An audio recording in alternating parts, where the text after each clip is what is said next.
Hi, I'm Mike Connell of Orcas Island Leather Goods, and today I'm going to show you an easy method of saddle stitching. Our kits include everything you need, including precision cut, full grain leather, all the necessary hardware, plenty of thread, 2 needles, and an edge finishing kit. What you'll need to have on hand at home is something to cut the thread and a lighter. A pair of pliers can sometimes come in handy too. Okay, let's get started. First, we need to cut a length of thread appropriate for your project. Here, I will be using a Rosario clutch and adding a gusset. This clutch comes with a magnetic closure, comfortable hand strap, and an optional color-coordinated integrated wallet, so be sure to check that out on our website. A good rule of thumb for estimating thread length when saddle stitching is to use about 4 times the length of the stitch line. There's 1, 2, 3, 4, and just a bit extra. When in doubt, always add a little extra thread, as you never want to run out before the end of your stitch line. On very short stitch lines, or through several layers of thick leather, we do need to add a little extra, so it may be 5 to 6 times the length of the stitch line. Now let's thread the needles. I find this is easiest if I have a clean cut edge and then flatten the thread down into a sharp point by drawing it against the needle before putting it through the eye. Slide your needle down the thread far enough so that you can turn the point of your needle around and pierce your thread about 1/2 inch from the end.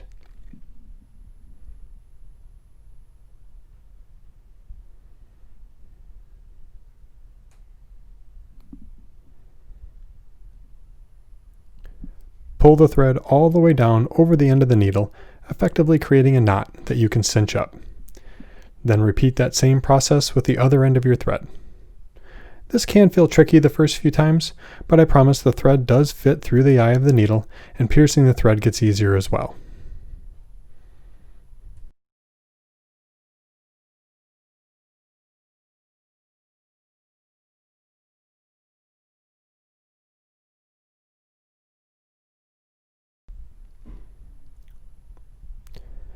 So now you have a needle on each end of the thread and are ready to start stitching.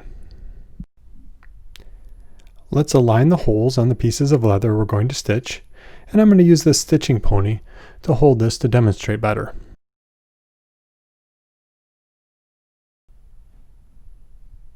To begin our stitch, guide one needle through both pieces of leather and then even out your threads. To saddle stitch, we are going to take the needle on the front side. For this clutch, the main piece of bridle leather will be most visible, so we will be calling this our face or front side. Take that needle on the front side and go through the next stitching hole. While holding the first thread back and away from your stitching direction, bring the back thread through that same hole so it slides in front of the thread already there, and then pull tight with both hands.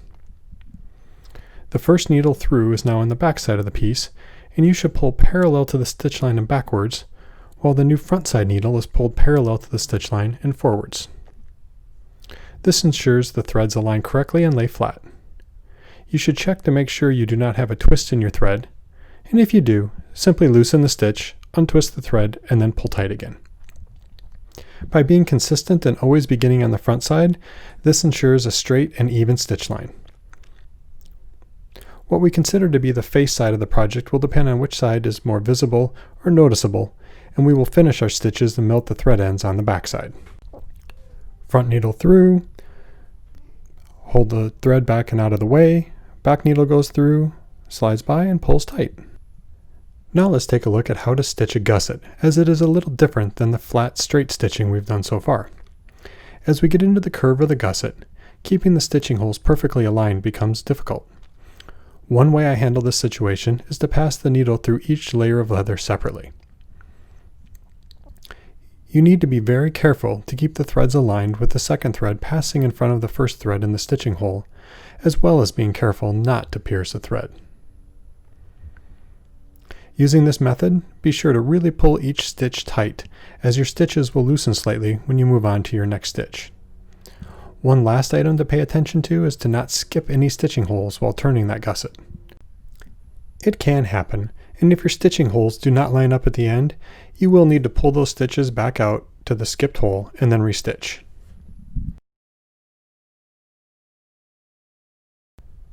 And let's continue stitching, making sure those threads stay nice and tight. First needle through,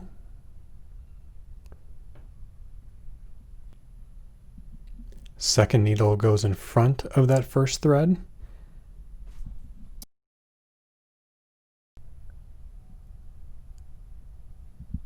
and then pull those threads nice and snug.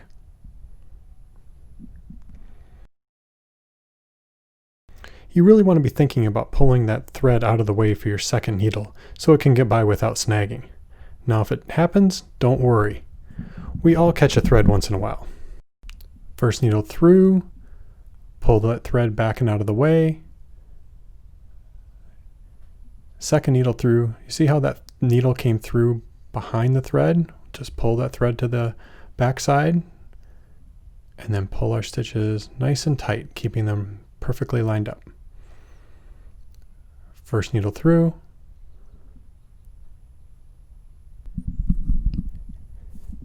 and on the second needle through, I pierced a thread. Since the needle's still in the stitching hole, we can simply pull the first thread off the needle and continue on. First needle through, second needle through, and we pierced the thread and the needle came all the way through the leather. Here I was able to pass the second needle back through the stitching hole and then through the first thread to disconnect the threads. This may not always be possible, and often it is easier to simply cut off the thread at the eye of the second needle, pull the thread back through, untangle, and rethread your needle.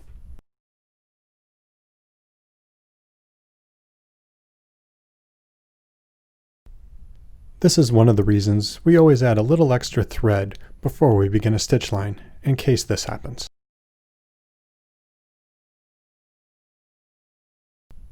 Now that we've separated our threads, we can pass that second needle through and continue on our stitch line. And that's all. We just keep on repeating that pattern all the way to the end of our stitch line, where we need to backstitch in order to lock those stitches in place. I'm going to say this is the end of our stitch line, and using the same saddle stitch, but in reverse, stitch backwards, right on top of your last two stitches, and then do a half stitch, where you only put through just the thread from the front side, so both threads are now on the back side of your piece. There's one back stitch,